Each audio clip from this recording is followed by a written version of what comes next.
ડાંગના સાપુતારા અને તળેટી વિસ્તારમાં પણ ધોધમાર વરસાદ વરસ્યો છે। અહીં વરસાદ વરસતા સોળે કળાએ કુદરતી સૌંદર્ય ખીલી ઉઠ્યું છે। સ્ટેશન સાપુતારા સતત વરસાદને કારણે પહાડો પર ધુમ્મસભર્યું વાતાવરણ છવાઈ ગયું છે।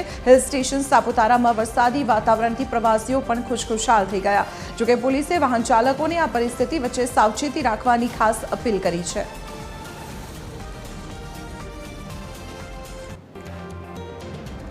તો સાપુતારામાં વરસાદી માહોલ જે સર્જાયો છે તેના કારણે વિઝિબિલિટી પણ ઘટી ગઈ છે અને તેના કારણે વાહન ચાલકોને સાવચેતી રાખીને વાહનો ચલાવવા માટે ત્યાંની સ્થાનિય પોલીસ દ્વારા અપીલ પણ કરવામાં આવી છે। પરંતુ જે સતત વરસાદી માહોલ સર્જાયો છે તેનાથી ઉકળાટ અને બફારાથી રાહત મળી છે। પ્રવાસીઓ ખુશખુશાલ થઈ ગયા છે।